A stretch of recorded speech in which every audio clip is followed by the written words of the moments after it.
हरियाणा की हर अपडेट के लिए बेल आइकन दबाएं और सब्सक्राइब करें STV हरियाणा न्यूज।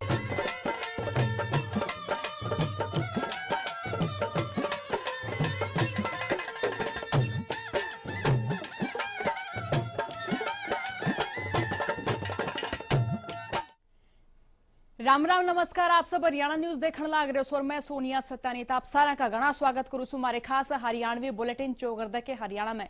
तो चलो आज की चौगरदा की खबर की शुरुआत करांगे। जननायक जनता पार्टी के राष्ट्रीय अध्यक्ष अजय चौटाला मंगलवार नंबाड़ा पहुंचे। इस दौरान नई जिम्मेदारी मिलने पर अजय चौटाला ने कहा आशा है कि मैं पहले आता है जिम्मेदारी निभाने लाग रहे से, लेकिन वो पार्टी ने बूथ स्तर तक मजबूत करने का काम करेंगे। तो वहीं अजय चौटाला पर भी पलटवार करते हुए उन्हें न्यू कहा आशा है खिसिया बिल्ली खंबा नोचे। न्यू अंबाड़ा के बाद जेजेपी राष्ट्रीय अध्यक्ष अजय चौटाला कैथल पहुंचे। इस दौरान उन्होंने कहा कि कार्यकर्ताओं का संगठन बढ़ाया जाएगा, दूसरी पार्टी के अच्छे कार्यकर्ता भी शामिल करे जाएंगे और दूसरे राज्य में भी इसका विस्तार कराया जाएगा।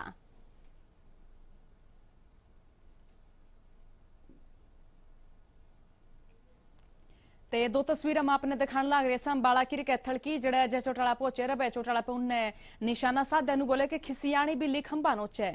तो किस तरीके से राजनीति में भी बार पलटवार चलन लग रहा है। अनुबे कहा है कि अभय चौटाला का दौरे तक कोई मुद्दा कौन है, इसे मारे वह कटाक्ष करें से दूसरी पार्टियां पे, इसे मारे वह हर मुद्दे पे घेरने की कोशिश करें से, हर मुद्दे पे बोलते रहे से। तो दो तस्वीर हम आपने दिखाने लग रहे सा। बूथ स्तर पर कार्यकर्ताओं ने और भी घना मजबूत करेंगे। तो यह बात भी उन्हें कही है कि अपना संगठन ने बूथ स्तर तक घना मजबूत बनाने की कोशिश करी जाएगी। और अभय चौटाला का नाम लेकर कहा है कि उनका दौरा तक कोई मुद्दा सही को ना। जेजेपी के राष्ट्रीय अध्यक्ष अजय चौटाला का ये दो जगह का दौरा रहा यार। उन्हें भी कही है कि राष्ट्रीय अध्यक्ष तय पहले आए वह अपनी जिम्मेदारी का निर्वहन बहुत अच्छी डालता कर रहे थे और पार्टी संगठन ने लगातार मजबूत करने का उनका काम न्यू जारी रहा है।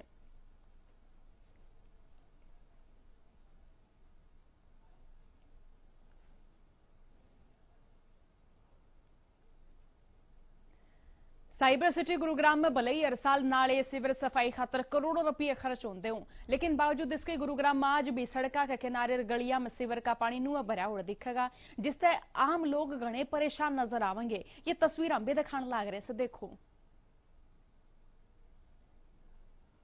पानी की मार और जनता परेशान, हर साल सफाई के बावजूद भी हाल से बेहाल कि न्यू चमकेगा गुरुग्राम।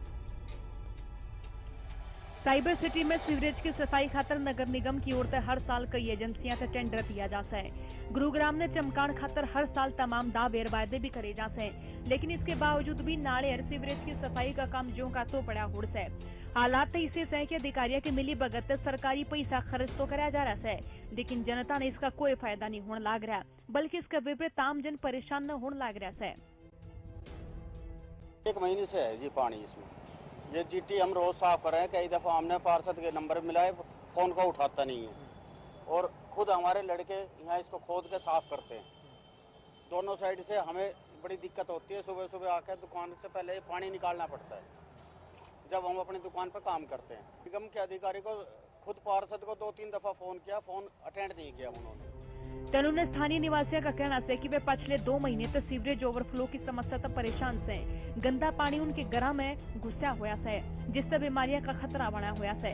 इतना ही नहीं, लोगों का न्यू भी कहना है कि वह कई बार तक अधिकारियों से इसकी शिकायत भी कर चुके थे, लेकिन फिर भी अधिकारियों के कान्ना पे जू तक को न रहेंगी।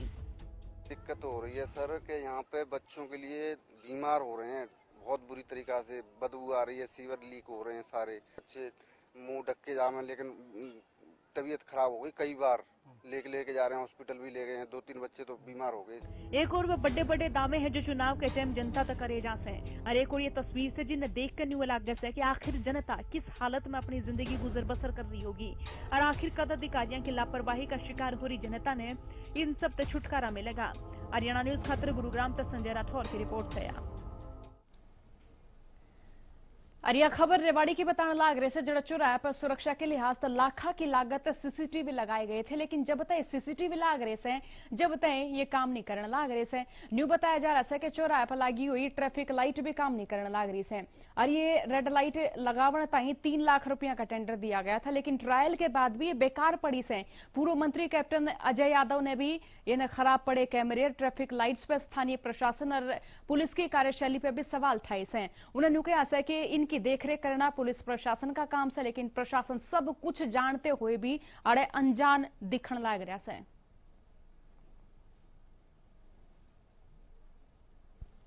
देख लिया था, यहाँ पर भी जो एसपी थी उनकी भी जो कार्य प्रणाली ठीक नहीं थी और इसी प्रकार की जो पुलिस अधीक्षक थी जो वहाँ पर नाम उनकी भी ठीक नहीं थी।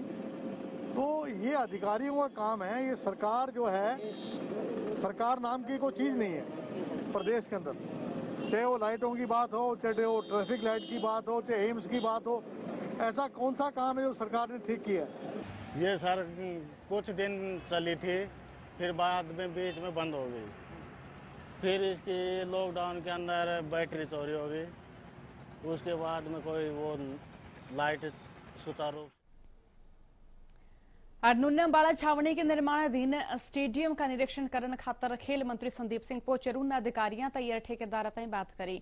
इस दौरान फुटबॉल स्टेडियम एथलेटिक निर्माणाधीन हॉस्टल का निरीक्षण करे। इस मामले ने लेकर उन्हें न्यू के आशा है कि वे कितने भी संतुष्ट नजर नहीं आए। तब वही इस मामले ने लेकर उनने एक तर्क भी दिया कि कुछ ठेकेदारों की कमी भी है और जिस डाले तय आगे सारे काम करे जाना चाहिए, इसने लेकर भी उनने तमाम अधिकारियों तक तमाम ठेकेदार तक हिदायत भी दी है।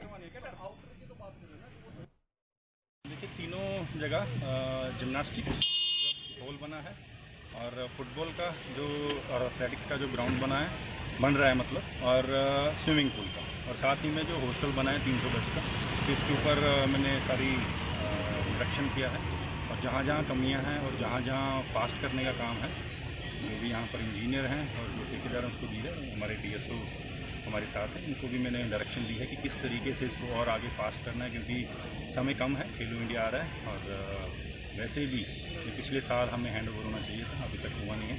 तो कहीं ना कहीं ठेकेदार की और उनकी कमियां हैं, तो मैंने डायरेक्शन दे दिया, वार्निंग दे दी है कि डेडलाइन दी है कि आप इतने समय के अंदर हमें काम करके दें, और मैं जाकर अभी रिटर्न में भी इनके पास हूँ। बहादुरगढ़ के नजदीक टोल पे बाप ने घना टोल टैक्स चुका के एंट्री दी जाएगी। दिल्ली ते रोहतक हिसार जाने वाले कार चालक का ताई बहादुरगढ़ के नजदीक रोहद टोल पे 60 की जगह 65 रुपए का भुगतान करना होगा। अगर कैश लीन तो उससे दिन अप डाउन करना होगा तो कोई छूट नहीं होगी, उल्टा वापस आने खातर भी 65 रुपये देने होंगे।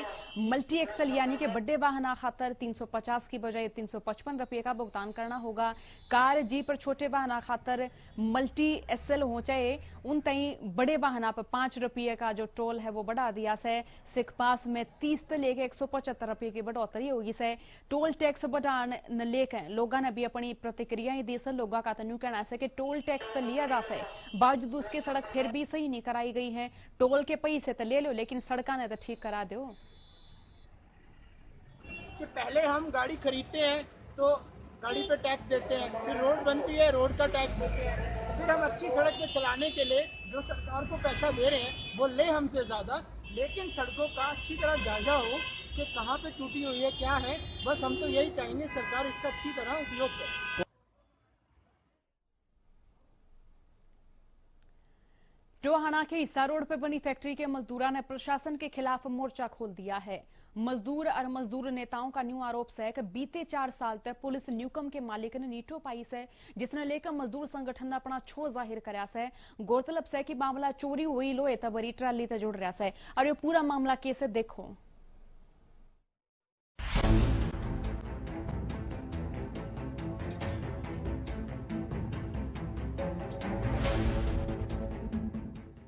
टोहाना के हिसार रोड पे टोहाना की शान कही जाने वाली फैक्ट्री जब तक तंग हाली और तालाबंदी का शिकार हुई है, उसका विवादात नाता नहीं छूट रहा है। हर रोज आड़े के मामले ने लेकर मजदूर और व्यापारी कोर्ट कचहरी के चक्कर काटते नजर आवत है। पर अब की बार इस फैक्ट्री ने लेकर मजदूर नेता और व्यापारियों के वकील ने प्रेस कॉन्फ्रेंस करके जो विषय छाया है वो अपने आप में बेहद अनोखा, रोचक और अचरज भरा नजर आवत है। जाते इस बार की प्रेस कॉन्फ्रेंस में मजदूर नेता वजीर नांगला और वकील वीरेंद्र शर्मा ने खाकी और सफेद पोशा पर सीधे आरोप लगाते हुए कहा है कि किते न किते बेद छुप रहा है, जो कि पिछले 4 साल से पुलिस न्यूकम के मालिक ने पकड़ नहीं पाई है। तो वहीं इस पर मजदूर नेता का कहना है कि अगर उन्हें हक नहीं मिला तो उन्हें मजबूरी में सड़क पे आना पड़ेगा। ये जो एशिया की सबसे बड़ी फैक्ट्री है टोहाना में न्यूकम, उसके मालिक की तलाश के लिए आज हम पुलिस के जो टोहाना के सबसे बड़े अफसर हैं डीएसपी साहब, उनसे मिले।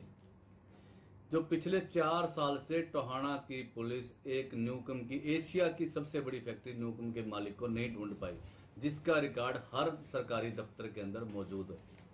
फिर भी अगर वो नहीं ढूंढ पाए तो हम उनके समय समय पर उनको अवगत कराते रहे, सीएम विंडो के द्वारा एप्लीकेशन देते रहे कि भी हमारा कुछ किया जाए, इस मालिक को ढूंढा जाए, हमारे पैसे दिलवाए जाएं, लेकिन मजदूरों की कहीं कोई सुनाई नहीं हो रही। तो सुने आपने मजदूर नेता वजीर नांगला ने कहा कि बड़े दुख की बात है कि पिछले 4 साल से एशिया की सबसे बड़ी प्लाईवुड की फैक्ट्री कही जाने वाली न्यूकम के मालिक ने ईब ताई पुलिस ढूंढ नहीं पाई है। इसने लेकर लगातार वह प्रशासन ने अवगत भी कराने लाग रहे हैं। तो वही इब में सीएम विंडो और दूसरे माध्यम अपील करने लाग रहे हैं कि मालिक ने ढूंढ के उनके पैसे दुआए जा, लेकिन मजदूरों की कोई सुनवाई नहीं हो रही है। मजदूर भूखे तड़पण लाग रहे हैं। वकील वीरेंद्र शर्मा ने कागजात दिखाते हुए कहा है अगर बैंक न्यूकम तय लोहा मशीनरी लिकड़वा के बेचने लाग रहा है, जबकि इसके संबंध में कागजात पे न्यूकम ऐसे कि लोहा मशीनरी बैंक के दौरे गिरवी है नहीं है। अब जो मैं लोहा मशीनरी जो ये बेची जा रही है बैंक द्वारा, ये उसका डॉक्यूमेंट है कि लोहा मशीनरी बैंक के पास गिरवी ही नहीं है। ये 3 नंबर कॉलम है, इसमें साफ लिखा हुआ है कि जो लोन है वो not relating to plant and machinery. इसीलिए बैंक बार बार कोर्ट के आने पर भी, कोर्ट में आने के बाद भी अपना पक्ष सही तरीके से नहीं रख सका, और कोर्ट में जैसे ही आदेश होने लगते हैं तो वो एक्सपार्टी हो जाता है, भाग जाता है। और सीजीएम कोर्ट में तो 2000 रुपए पर केस उसको जुर्माना भी लगाया हुआ है।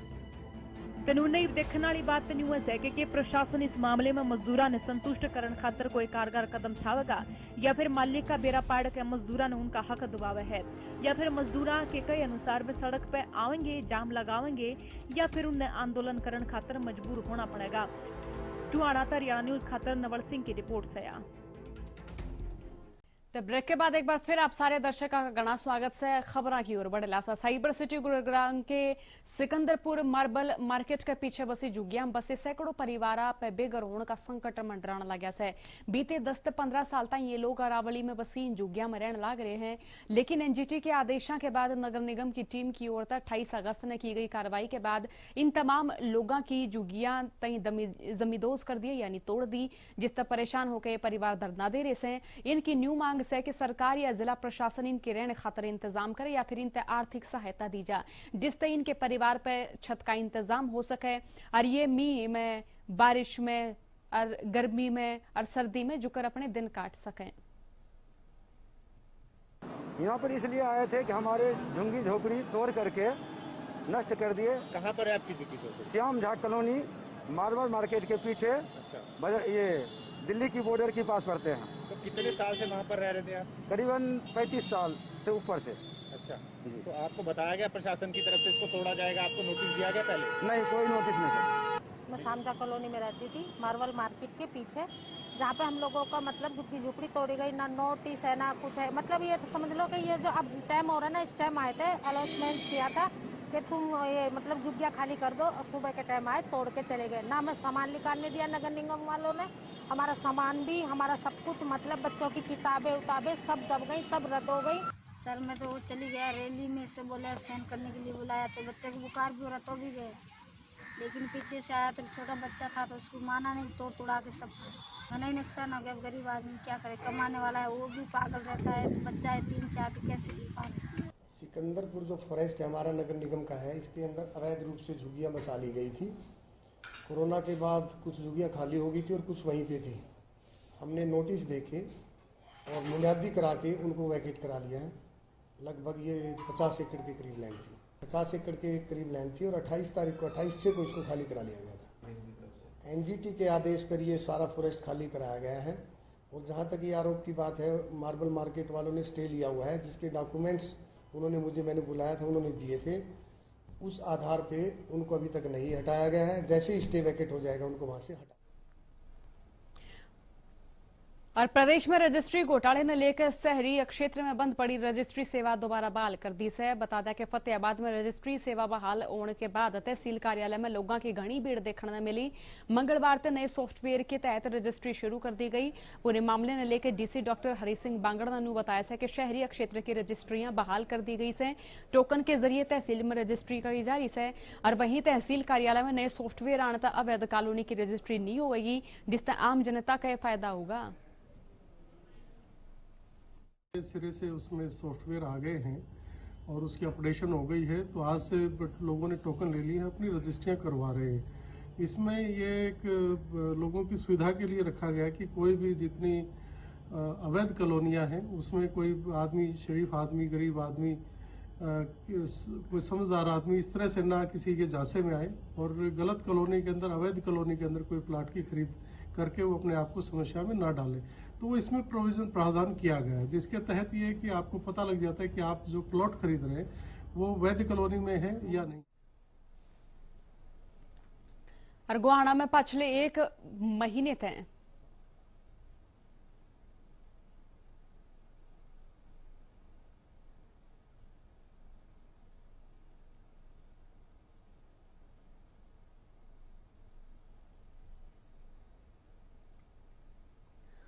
और खबर गोहाना की से जड़े कई महीने तक लगातार कोरोना संक्रमण का आंकड़ा बढ़ता ही जान लग रहा है।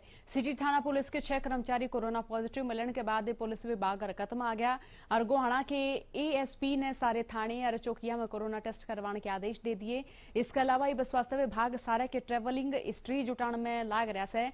और गोहाना मेडिकल के एसएमओ डॉक्टर करमबीर की मान्यता रोज मेडिकल में 100 गणे लोगों का कोरोना टेस्ट करवाने लाग रहे हैं।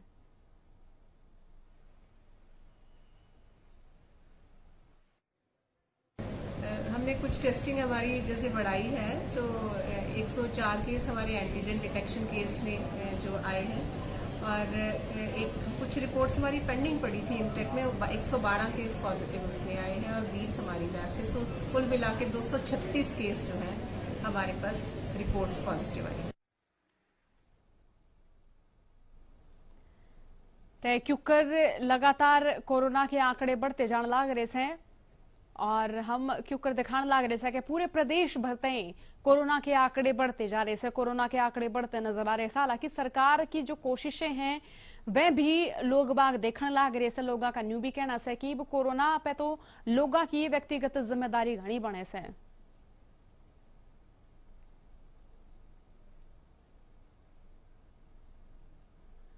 कोरोना का असर जेईई मेंस की परीक्षा पर भी साफ साफ नजर आने लग रहा है। आज कोरोना के चलते परीक्षार्थियों की उपस्थिति परीक्षा केंद्र में कम दिखाई दी। एक बेंच के भीतर 100 बालका ने पेपर दुआने का लक्ष्य था, लेकिन बालका का प्रवेश 50% तक भी कम रहा और इसमें केवल 50 अभ्यर्थियों तक भी कम बालका ने भाग लिया। इस मौके पर तड़के पुलिस का भारी संख्या में पहरा रहा और इसमें पूरी ढाल सोशल डिस्टेंसिंग का भी विशेष ख्याल रखा गया। परीक्षा से पहले पूरे परीक्षा सेंटर तक सैनिटाइज भी करा गया था।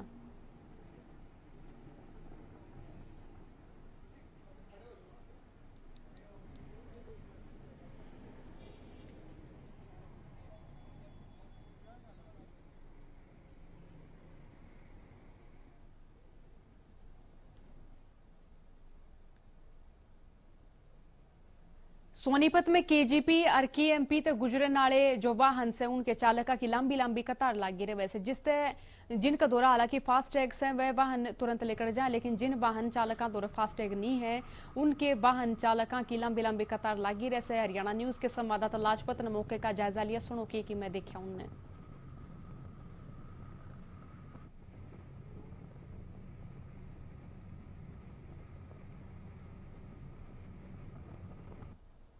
इस वक्त हम केजीपी टोल पर और यहाँ पर जो यात्री हैं उनसे जानने का प्रयास करते हैं कि अभी ये टोल यहाँ से निकले हैं और इनसे क्या कुछ बातचीत हुई है। जी आपका परिचय? मेरा नाम देवेंद्र है, सोनीपत से हूँ मैं अभी जैसे डेली यहाँ से गाड़ी लेके आता हूँ तो मेरा टोल यहाँ पे 120 रुपये लगता है जाने में और आने में। गाजियाबाद तक गाड़ी जाती है तो जब मैं वापसी आया तो इन्होंने कहा कि आपके फास्टैग में बैलेंस नहीं है। मेरी गाड़ी को वापस बैक करके साइड में लगवा दिया गया, जबकि मैंने इनको ATM दिया अपना कि मेरे ATM से आप स्वैप करके और मेरा टोल काट लीजिए। ये कहते हैं कि बैलेंस नहीं है और आपका टोल जो है वहीं से जो है जहाँ पलवल से ये स्टार्ट होता है KMP, तो कह रहे हैं कि पलवल से यहाँ तक का ही टोल लगेगा। जबकि मैंने कहा कि मेरा स्टेटस चेक करिए, आप डेली मेरी गाड़ी यहाँ से जा रही है गाजियाबाद तक, तो मेरा टोल 120 ही लगना चाहिए ना, 700 रुपये कैसे लग जाएगा। तो ना तो इन्होंने स्टेटस चेक किया, ऊपर से इनके पास मशीन नहीं है। अब मेरी गाड़ी यहाँ खड़ी कर दी, मैंने फास्टैग में बैलेंस भी डलवा दिया, उसको भी अभी 2 घंटे लगेंगे। इधर से कह रहे हैं कि भी 1 किलोमीटर यहाँ पे ATM है, या फिर आप ATM जाइए, ATM से आप कैश करवा के तब आप टोल कटवाइए, लेकिन टोल फिर भी 700 रुपये का ही कटेगा। ये थे यहाँ से यात्री गुजरने वाले, उन्होंने बताया कि यहाँ पर काफ़ी बड़ी समस्याएं हैं जिनका सामना आम नागरिक को करना पड़ता है। लाजपत हरियाणा न्यूज़। तो फिलहाल खातर आज के इस बुलेटिन में इतनी है खबर से। खबर का सिलसिला जारी रहेगा, देखते रहिए थारा अपना चैनल हरियाणा न्यूज़। राम राम सारे ने।